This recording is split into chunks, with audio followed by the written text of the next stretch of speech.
Hi, everyone. Welcome to Let's Talk About Skills, Baby. I am your host, Kelly Ryan Bailey.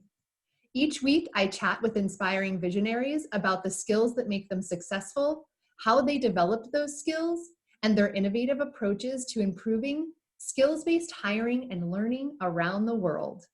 Come learn what skills help you live your best life.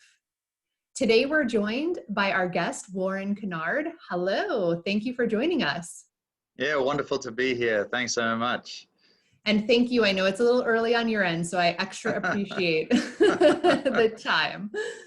So Warren, I know, I'm going to ask that you jump in and do your intro, but just to at least allow everyone to understand that Warren is the managing director of Cahoot Academy. I'd love to kind of hear a little bit more about what you do there at Cahoot and some other things that you might be involved in as well.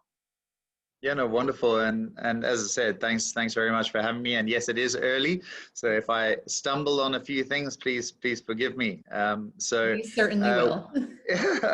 So what I'm up to at the moment, I'm, as you mentioned, the managing director of the Cahoot Academy, where we focused on building workforce capability at scale.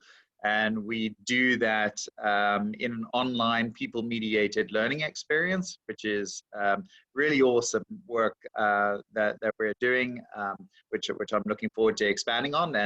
And as a second hat, as it were, which most of us in life are wearing multiple hats, aren't we? But the second hat that I wear is as the founder of Connect.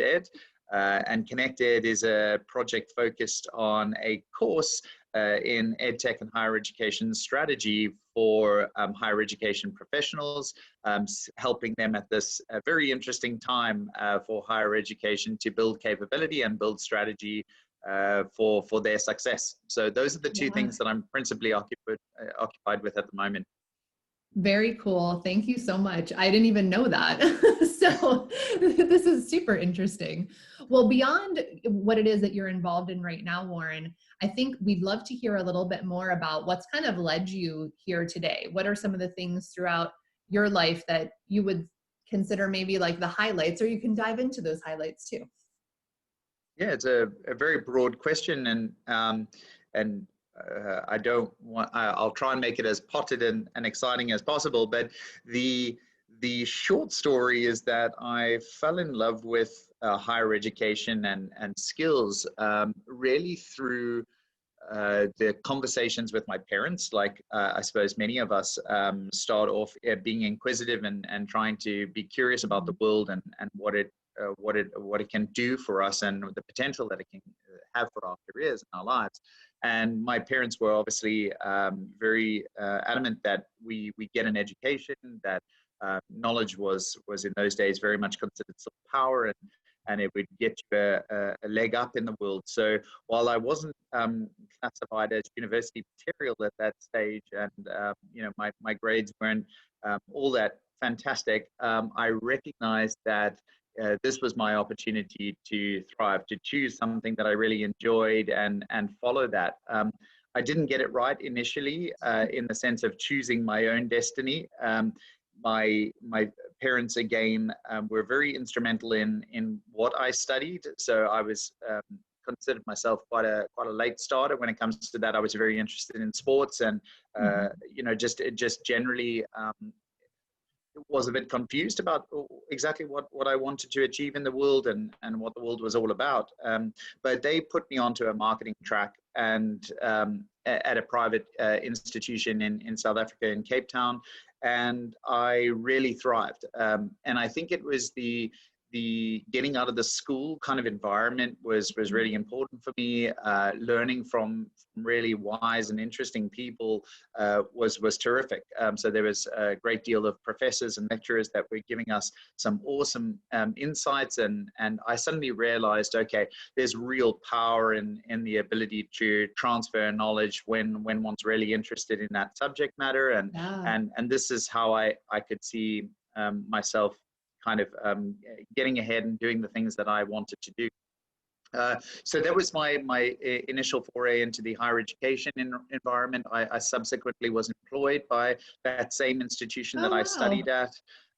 Yeah, so I kind of fell into the higher education ecosystem. I was starting to recruit students for that institution and guiding them on the journey on what they should be undertaking in life. And I guess part of what I realized was my own lack of making my own decisions helped me to help others to make their decisions about what was good for them.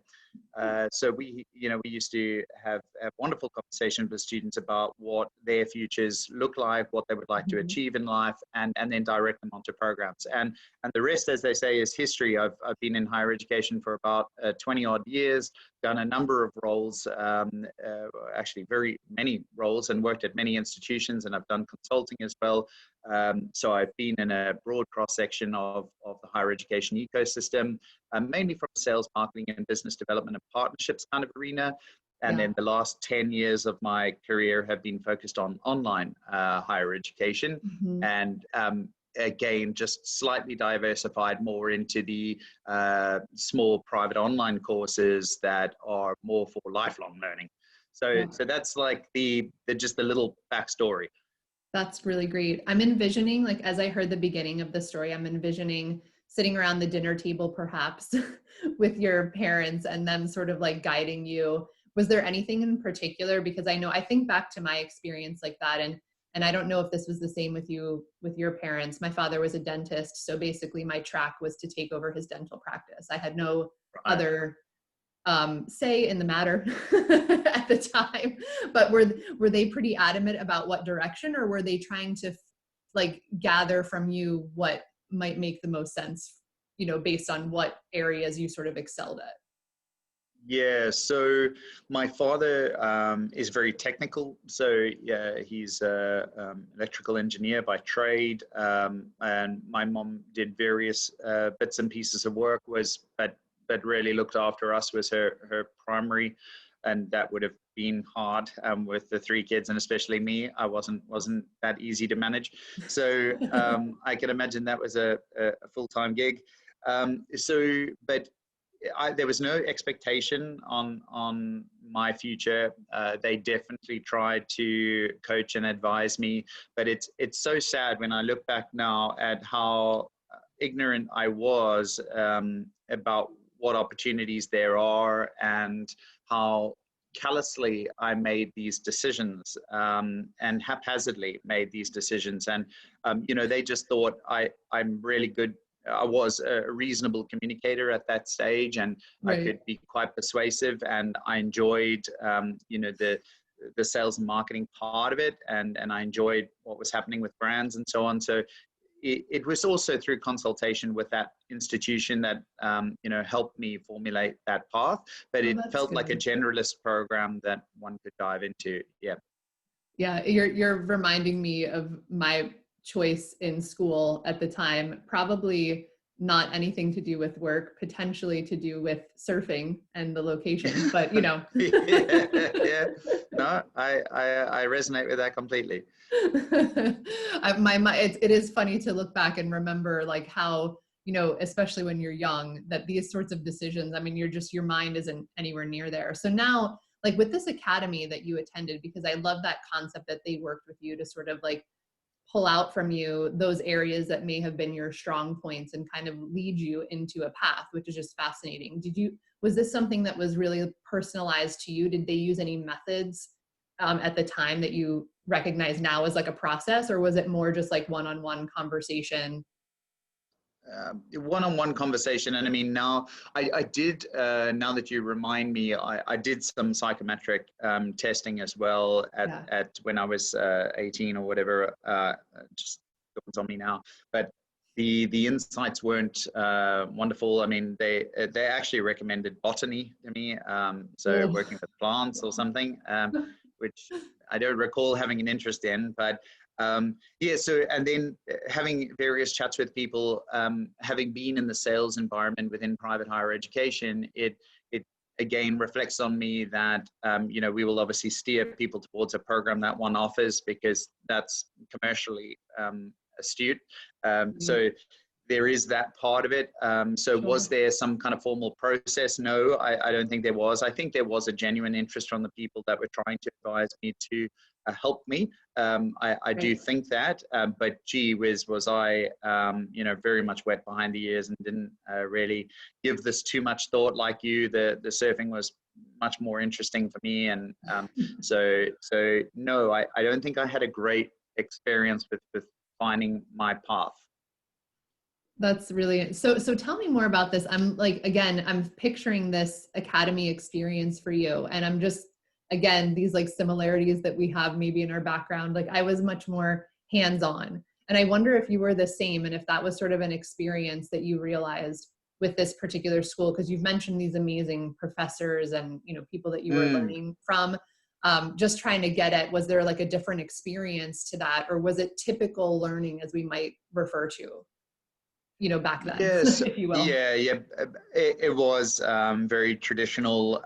In fact, it was not dissimilar to the school type environment in terms of the actual physical layout of the facility. It was more modern, and there were attractive young ladies at the campus, which really helped me choose my ultimate path. But these are the things that were uh, my kind of experience was very much divorced from the actual learning experience, as it were. And while I grew into that, which I think they did some things well, which was to have inspiring people talk to you. Not everyone was, of course. There were subjects that I was particularly interested in. So like economics, marketing were of keen interest to me. Funny enough, like even the statistics, which I wasn't really all that wonderful at math at school, the statistics, I could see the value in how that was impacting my life and the future career that I would have. So it's a combination of those economic skills, the marketing skills, and the ability for those people to relay that information in such a way that it was impactful and through stories and so on that really resonate with me. And those were the ones that I enjoyed the most. But as far as the infrastructure, I mean, we were very much we were very much we could ask questions and so on, but it wasn't a dialogue. It was very much being lectured to. And so the model for education now, in my opinion, looks very different to that. So true. Much more interactive, right? I mean, it's a different way. So when you then became, working for this particular academy, did you start to have thoughts around, I know you mentioned that like helping other people make decisions sort of helped you as well, but I'm wondering if you already started having the inklings of thoughts towards the work that you're doing now, because I often hear in many people's journeys that there's moments in time where they're experiencing, either through personal challenge or challenges with others, that there's really change that they'd be interested in making in that sort of process in terms of education. Yeah, I think for me, I'm grappling with that question a little bit. I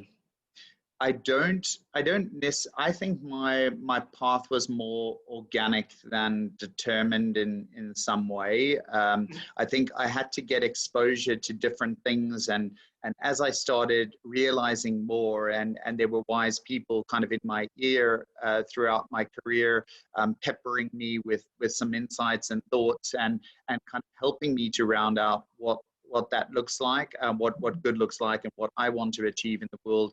I think it was more organic than light bulb moments per se. Okay. Of course, there were situations where I realized a skill that I had in being able to organize processes and systems and so on when they aren't there, because I wanted to make my life easier and I wanted to make it more manageable for me, for my workload and so on. So I did have an aptitude to building out systems and processes that were scalable and really help to shine a light on various aspects of the business that I wanted to shed light on. And so data became a very, very interesting point of departure for me, where I could start making much more informed decisions and so on. So that definitely had I remedied that particular problem that I saw, and I think it was more an evolution of understanding, gee whiz, there's some really interesting things happening in the space that we can do better, and how do I start building products and services to better support that. That makes a lot of sense. I totally agree with the organic. It's sometimes you don't realize what's happening until you look back and you're like, wow, that all just made sense. I just didn't know it at the time. Quite right. Like I cannot emphasize that enough. It was very much a case for me of people whispering my ear, just being alert and observant. And someone referred to me at one stage, now that it dawns on me, someone referred to me as a bit of a sponge in that sense. So I would very much listen far more than I would speak.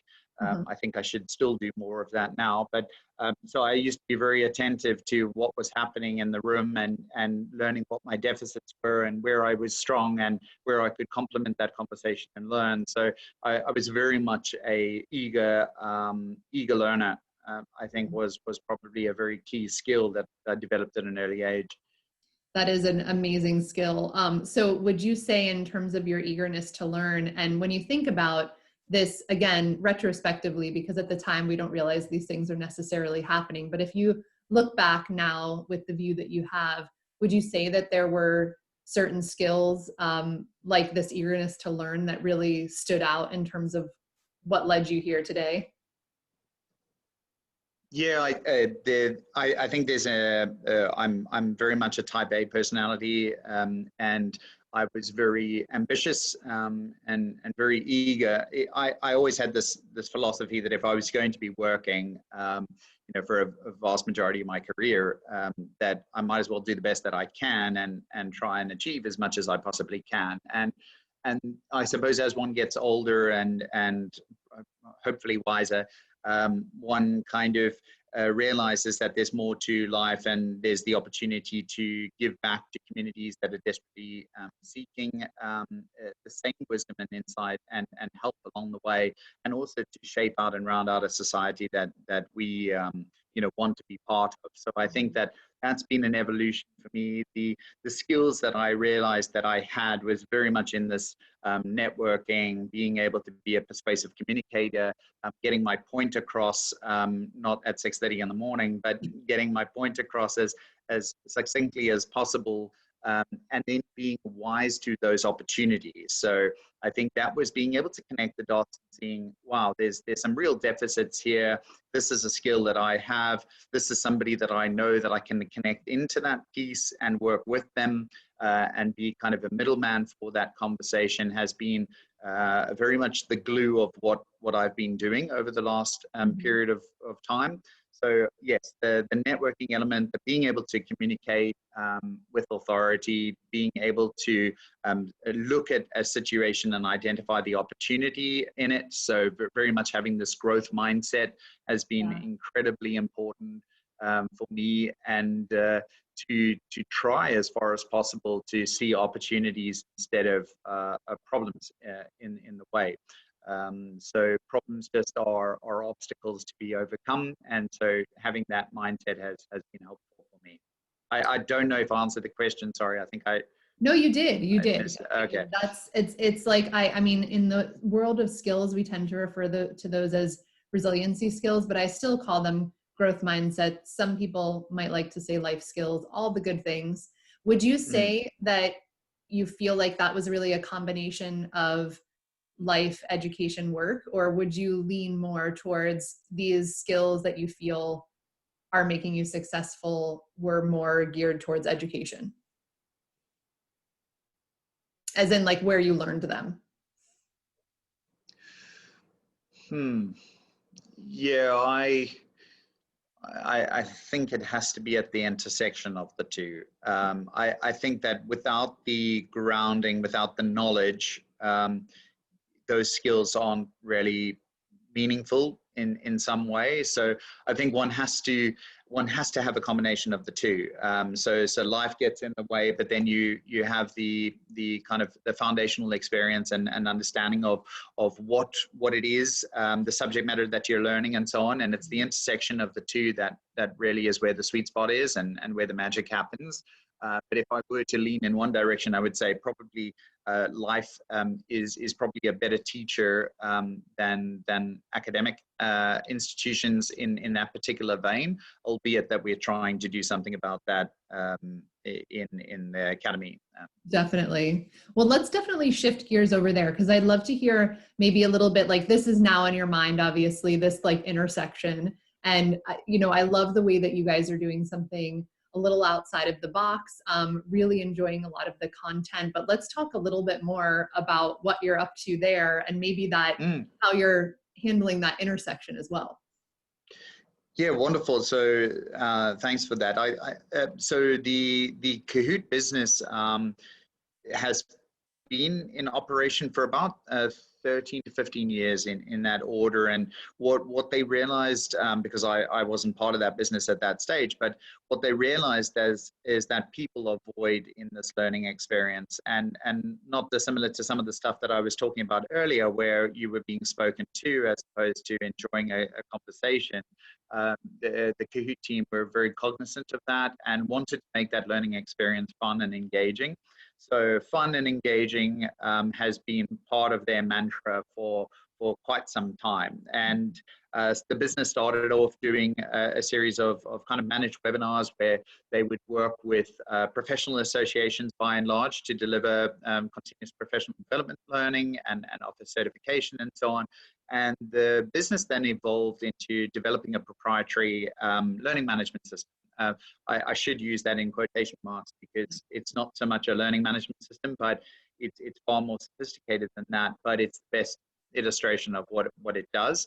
And this was the coining the phrase kind of this people-mediated experience, so that one enters the cohort with a series of expertise and skills and experience and insights, and they share that with the group, together with learning through the facilitation and curation of that material by experts. So it's this combination and this ecosystem that was built that amplified learning and got really good outcomes for students. So that was all in the proprietary vein. So working with institutions like Rio Tinto and the Australian government, and had the fortunate position to be working with MIT University and Stanford University as well, building out a series of courses there.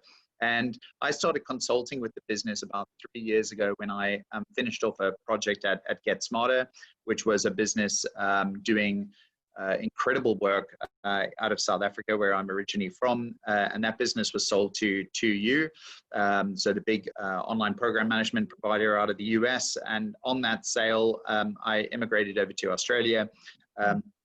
And started working in some small OPM providers here and consulting with this business that had been a kind of quasi-competitor for quite some time.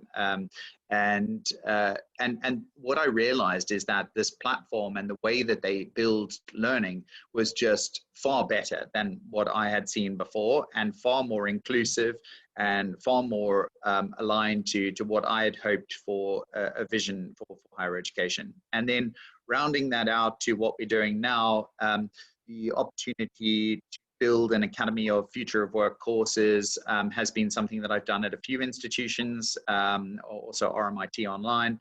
And the idea was to do that on a micro level. So our courses are very short at the Cahoot Academy. They are 3 weeks long, and we cover the full gamut of kind of experiences, learning experiences, from human capabilities to digital skills to contemporary ways of working. And we've got courses in each of those that we're building. And our main audience is workforce professionals or working professionals that are seeking to level up and improve their culture, and get them prepared to seize opportunity that is presented by this massive onslaught of the Industrial 4.0. So that's essentially what we're focused on, and that human capabilities is something that we're very passionate about. That's amazing. And I mean, I've seen this in action, and I just think it's a fantastic experience. It's sort of like, I'm trying to think of a better word, but what some people might call like a mastermind, where like a group of people almost come together and bring in that knowledge and share and learn from each other. And so you're right, it's almost like a guided experience as opposed to any sort of like learning as we would have traditionally known. I think you guys have done a really fantastic job with this.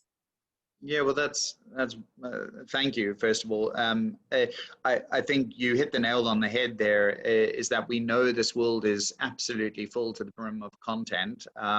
One is actually overwhelmed by a fire hose of kind of information every single day. The power that we felt was being able to curate that into a sensible learning pathway, where one can develop these skills in a very short space of time and really see massive capability uplift across the board. So what we do with the programs in our human capabilities, for example, we have courses on resilience and Yes. radical empathy and these sorts of adaptive leadership is another. And what we do is we make sure that the activities involve the cohort. So we learn, as I mentioned, from each other, but we also pepper them with the raft of experiences and content and insights from a range of people, and then have a team of subject matter experts that then curate that, and that discussion evolves over that 3-week period, so those 21 days. And we have various exercises that help one build a habit over that period of time, so that they come out the other end as hopefully a better, more well-rounded individual and more able to cope and thrive more importantly in this changing environment. So true. Now, when someone goes through one of these learning experiences, how do they then communicate to their employer or potential employer the skills that they've gained? Yeah, so that's a great question. So most of our of the cohort comes from organizations themselves. So they send a series of people, so that could tens to hundreds, whatever it is. And what we do is we actually report on that progress on a very granular level. So being a proprietary system, we're very, very lucky in the sense that we can share almost anything that's happening on that platform. Time spent on page to device that's being used, time of day, what learning outcomes have been achieved, and so on and so forth. So it's a very sophisticated data machine. Again, probably going back to what I said earlier about the importance of data being able to help you make these decisions. But we provide an awesome infographic at the end of the program to the account payer and to the individuals themselves about what their performance has been like and what that cohort has learned relative to what their team have learned relative to the cohort and how they've progressed on their journey. And then on the individual side of things, they're given the opportunity to obviously surface these credentials on their LinkedIn profiles and their social channels and so on. So we've got a Credly integration, and so that happens. But the testimonial values or testimonials that we get from these programs is just sensational. It's amazing to, all of that aside, when somebody says that they've been able to change their life as a result of the program, or whether they've had we've had people that have been made redundant during a course, and they're on resilience, and they say to us that, look, I mean, if it wasn't for this program, I simply would not have got through this very difficult time in my career. So it's that is more appealing than the data itself, but certainly the data is a good indication of success as well.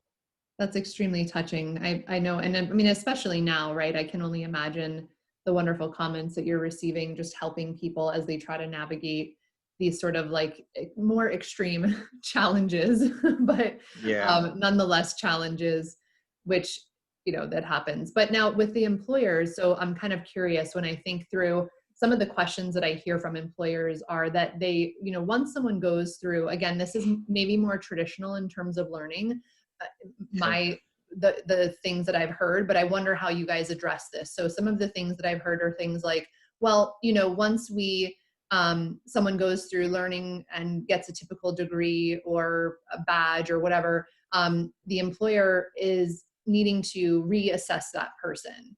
Are you finding that the data that you're providing to employers and sort of the visibility in their particular teams that are going through these cohorts is enough, or are they really wanting to sort of, I'm curious how deep they want to dig in, and can they actually see how their team members / students are interacting? It's an interesting comment. It's not something that I've had terribly much exposure to directly, but I think one thing that we could draw a bright line between some of these things. I think our programs are they're all about capability improvement and about building oneself as part of the broader organization and part of the broader ecosystem. Where I see that there may be a need for organizations to double check on what has been done or what has been accomplished may relate more specifically to hard skills that maybe have been developed during the course, but want to reassess that capability in another way or via a mechanism that the organization prefers.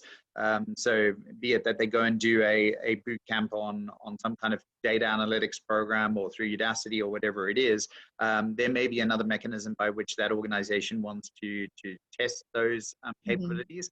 For us, we almost get the buy-in of the organization themselves, being a B2B organization ourselves. And so the people that go through our program are, we've kind of aligned those expectations at the outset. So, and we do check in with those students later, and we have these follow-up surveys and so on, so we can assess the performance of students over time. But so it doesn't maybe relate as neatly to our organization or the work that I've been doing today.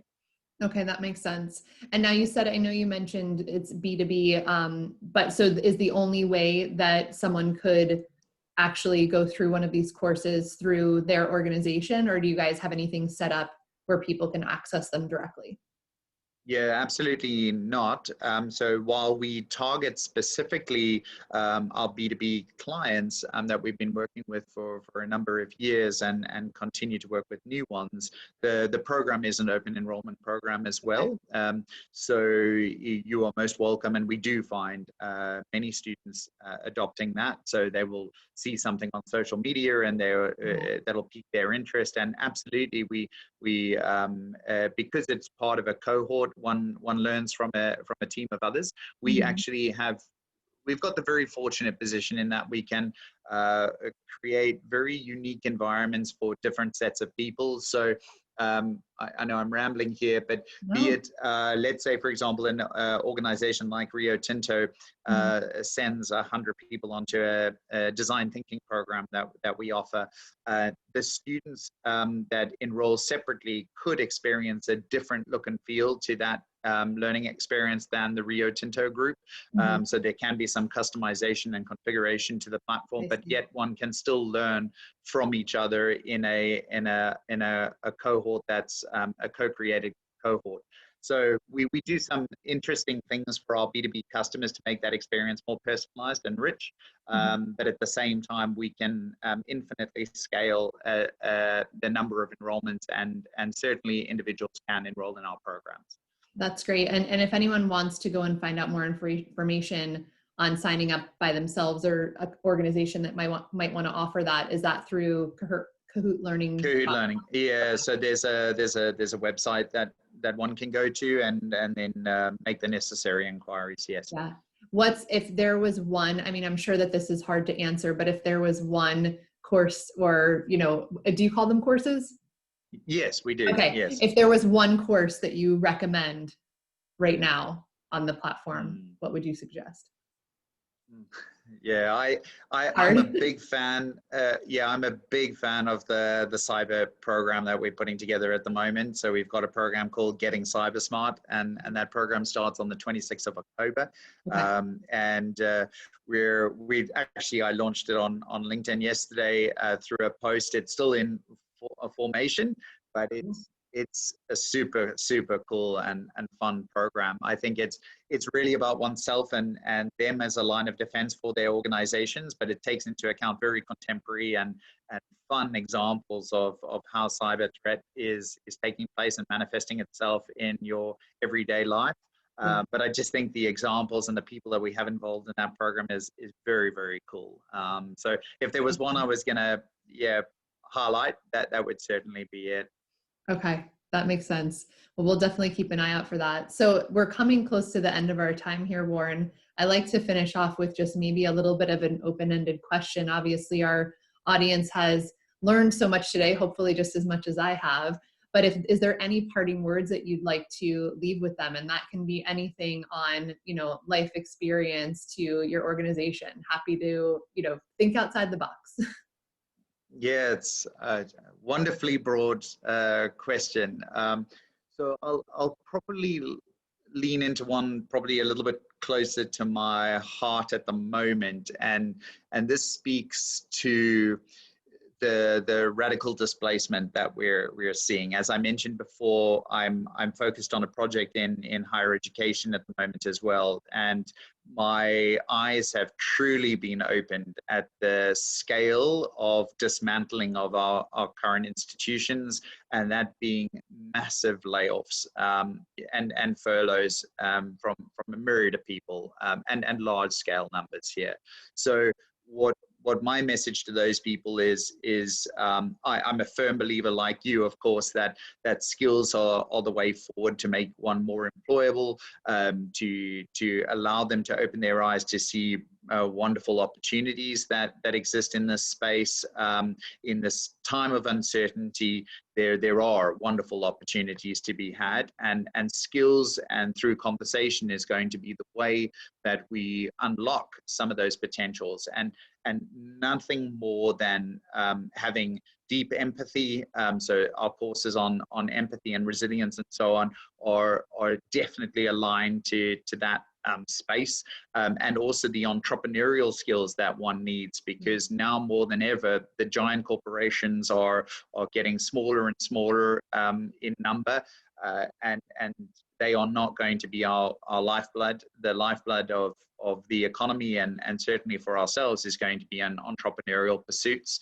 So getting involved in small business, being entrepreneurial, being innovative, developing your skills, and constantly learning, and being open to learning. While I appreciate the mental challenges and the mental health challenges and so on, I really want you to know that there are communities there to support you.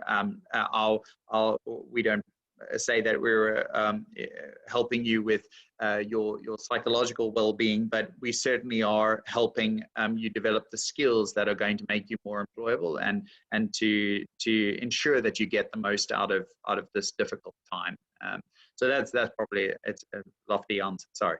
No, I love it. And I agree. And I would just add to what you're saying that although you're saying you're not necessarily helping directly with the psychological, mental health, and so on and so forth, a lot of those skills that you're focused on, which is like empathy, resilience, are so helpful in challenging times. So Yes. I will just say that it's, I've even listened through one of the courses on resiliency, and someone that tries to be pretty much like all the time optimistic. It's a practice. That's it at the end Yes. of the day. You can't just pick it up once and learn it, just like anything else in our life. You just have to keep focusing on that every day. And there are things that come your way. So I really appreciate those courses that you guys offer. And I'll just add back that personal note that it really is helpful. Wonderful. Yeah, no, and thank you. I'm very grateful for our time this morning, and just for your support and encouragement and the work that you do. It's so important at this particular time, and I think we're all very focused on trying to help people address these challenges and have a better future for our kids and for themselves as well. Ditto, Warren. I completely agree. Thank you so much again for joining us. And I also just want to let everybody know that you can find more information about Cahoot Learning on Twitter, LinkedIn, and Facebook at Cahoot Learning, or cahootlearning.com. Of course, if anyone is interested in those courses or any offering that to your organization, you can find that information. You can also follow Warren on LinkedIn at Warren Kennard. Warren, are there any other socials that you're available on that I should be mentioning to anyone? Unfortunately not. No I just, worries. the bandwidth is challenging these days. So most of my work happens on LinkedIn. Okay, sounds good. Just wanted to make sure everyone knew. And I want to thank you all for also listening in to this episode of Let's Talk About Skills, Baby. If you enjoyed this podcast, please subscribe, share, offer a rating. I'd really appreciate it.